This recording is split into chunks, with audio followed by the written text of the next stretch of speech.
Hey, getting ready to kick off week 4 tonight with an AFC North battle in Pittsburgh. Also, happy October, a great month for all of us sports fans. Thank you for hanging with us here on First Take. Skip Bayless, Stephen A. Smith, what up? Karam, all here in the house. Hey, we got the great pumpkin with us today, right?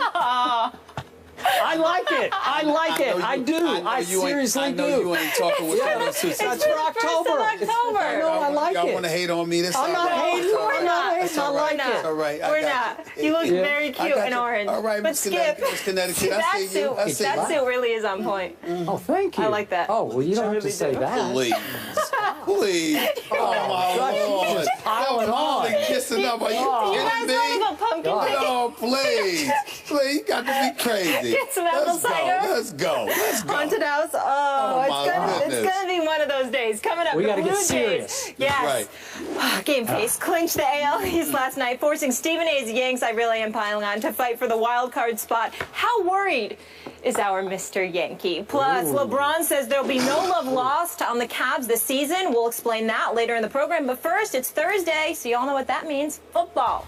AFC North rivals face off in Pittsburgh. We know they'll both be fired up for this one. The winless Ravens take on the 2-1 Steelers. Now, with Ben Roethlisberger out 4 to 6 weeks with a knee injury, Michael Vick will get the nod for the Steelers, who last year ranked last in total QBR, completion percentage, and yards per attempt.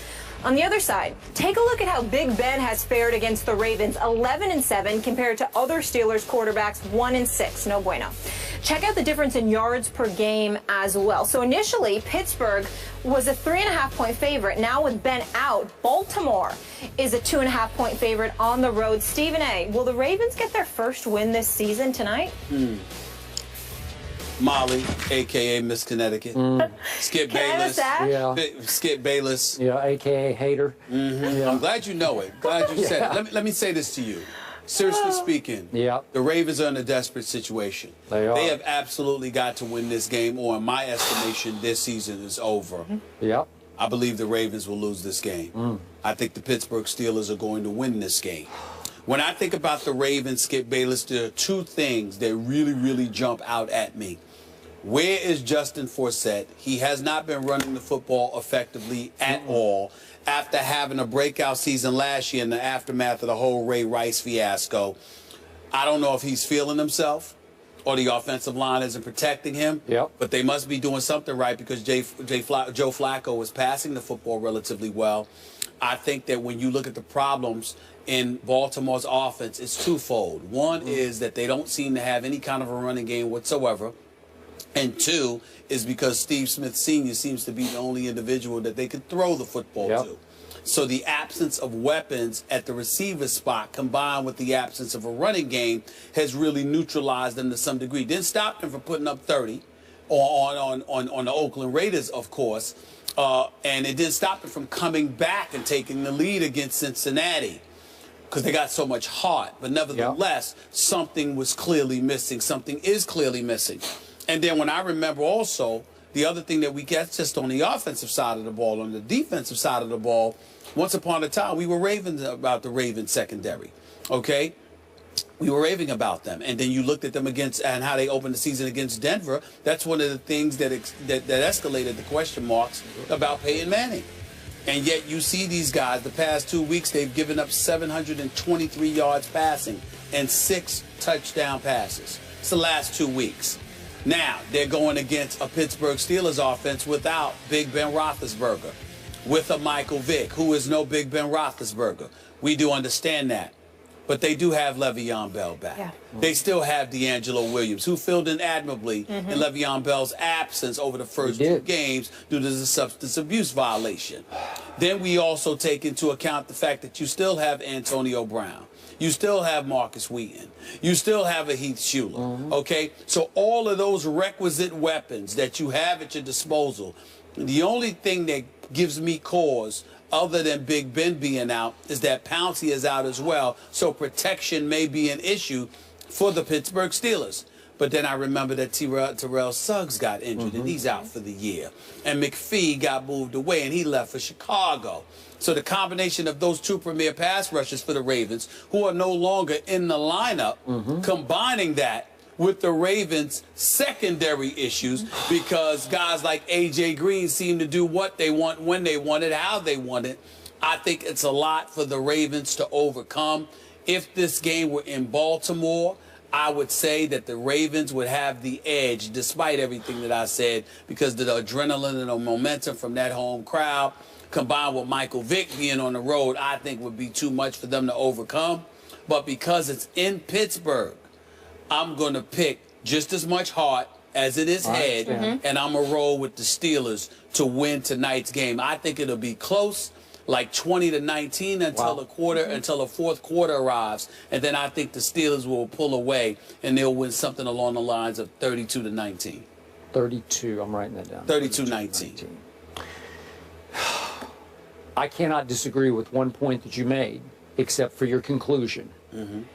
I'm going to go with the Ravens tonight, but I think you'll be able to appreciate how my emotions are mixed by the two quarterbacks. Sure. Michael Vick is one of the great redemption stories in the history of professional sports. Without question. I don't want to walk back through all of it. You know, obviously, I'm a dog lover. I don't forget, but I definitely have forgiven Michael Vick. And I throw that out there just because what he has done to rehabilitate not only his image, but just his whole being, the way he carries himself, which I find 100% authentic and genuine, is it is up there with some of the greatest things I've seen off the field in all my time covering sports. So I have become, and I know the dog lovers are going to say, how can you say this? But I've become a Michael Vick fan. That would be because he's become a good man. He has become a good man. And I get that. My heart tells me his heart is in the right place. Even about dogs, it's in the right place. And I also believe in Mike Tomlin because I believe Mike Tomlin wouldn't bring him on unless he was a good man. All right. He is now facing a quarterback I have often criticized on this show. I have called Joe Flacco many times Joe Fluco on this show because when you least expect it, talk about QBRs, he'll throw you one of those 0.3 QBRs. When you least expect it, he can be Fluco. But I keep looking at his numbers at this stadium, and he is 4-6 against Pittsburgh at Pittsburgh. That's a really good bottom line, that you've beaten this team 4 times, at your arch rival, 4 times in its stadium in Pittsburgh, Pennsylvania, including last year's first round of the playoffs, which led on to the New England game, which became very controversial. But remember, Flacco was great against Pittsburgh last year in the playoffs. So the last time Pittsburgh saw him at Pittsburgh, he lit him up. I think he's going to do it again tonight. I think he just has Pittsburgh's number at Pittsburgh. And here's my issue. Even though I root for Michael Vick, as you well know, last year for quarterbacks who had 100 or more attempts, he had the worst QBR, scale of 0 to 100, in all of pro football. Last year, his completion percentage for the Jets was the worst in pro football. His completion percentage has declined over the last 3 seasons, down, down, down. And now I'm back to your point that you have driven home to me. Man, he's like a punch-drunk fighter, right? A boxer. Am I right? Like you have cauliflower, not ear, but body. Like everything's beat up. You have taken such a beating for so long that the cumulative impact of that, I'm going to use your line, he gets hit in the ribs and he grabs his head. In Philadelphia. Mike Vick knows where I stand with that. Yep. I mean, it used to drive me crazy. Yep. When he was in Philadelphia, I thought he was on suicide watch, for crying out loud, because of the lack of protection that he was getting from that offensive line. I just thought that he was like the Walking Dead. And I remember one time, I forgot who it was, for Arizona, when they caught him, the Eagles were at the 2-yard line. Yep, I remember this. Yeah. And he got hit, and he dropped like a corpse. And he dropped the football. And he dropped the football and the went the other way, yeah, okay. For 6 points. Yeah. It's just unbelievable how much he got hit in Philadelphia. Okay, so I know that Mike Tomlin loves him some Michael Vick. They went to the same high school in Virginia. Mm-hmm. Okay, my issue is, and I asked you this yesterday, are you sure Mike Tomlin didn't bring him in as his backup to Big Ben more with his heart than his head? Maybe, because now you're thrown into a short week prep situation to throw Michael Vick into the fire of an offense that we all agree has lots of weapons, except the quarterback he's replacing plays completely differently than Michael Vick plays. So you're going to just change horses in midstream, so to speak? Really? Really? Those are good points. I can't argue with any of your points either. But let me ask you this question, and this is a legit, serious question. I really want to know what your thoughts are about this. Skip Bayless, in my opinion, there's no way in hell that Michael Vick should have been on the outside looking for a job. A starting job is one thing, but a backup job in this league, I know at least 10 starters that he could be in the NFL ahead of. Let me ask you this question. When you look at Michael Vick, regardless of your questions, how much of that is about what you're saying in terms of cauliflower, taking hits, in terms of his lack of production? How much is it about that, or how much is it about you, not emotionally, but internally just asking yourself the question, wait a minute, why didn't anybody pick him up? Maybe there's something really, really missing here. How much of it is that? Because I think that if he had come in a Steelers camp from the beginning of training camp, and that's just where he landed, I'm not sure if any of us would have the questions to this degree that we have now. It's the fact that nobody seemed to want to touch him that really resonates with me. What do you think about that? Michael Vick's comments to the New York media last year indicated he was nearing retirement, like he was considering this, I'm going to hang him up. Okay. And it felt like the rest of the league thought it was about time for him to hang him up. Got it. And even you agreed with me when Mike Tomlin shocked us all by bringing in Michael Vick to replace Landry Jones as the backup quarterback. Even you said, man, this is probably his last hurrah. Like nobody else would have given him this last stop. But right? I didn't think he deserved that. I just think he had issues with the dog lovers. Okay, well, I'm sure that plays some role. And then I think that the durability issue That's huge. definitely is a huge deal for me. All right? Yeah.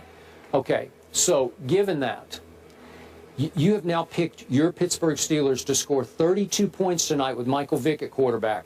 Boy, that's putting a lot of pressure on him, and I think your expectations are awfully high. Well, let me tell you why I don't think it's awful high, because I think Le'Veon Bell is considered, largely the best running back in football, not just because of his ability to run, but his ability to combo running back that he is. Like Adrian Peterson's got more yards than anybody as a running back in the NFL at this particular moment in time. But the bottom line is he can't catch out of the backfield the way Le'Veon Bell can, which is why Le'Veon Bell is so appreciated. All right. So if you're Michael Vick in Pittsburgh and you've got an offensive coordinator like Todd Haley with Mike Tomlin watching over him, insisting you dip and dunk to a Le'Veon Bell, then suddenly you're Michael Vick, and it ain't called upon you to just drop back and try to fling that football. You've got guys that you can hit in short yardage situations with him and Antonio Brown more than capable of making plays after the catch. Okay. And I think that limits the risk of Michael Vick. So therefore, you're not asking Michael Vick to be the one to produce those 32 points that I predicted.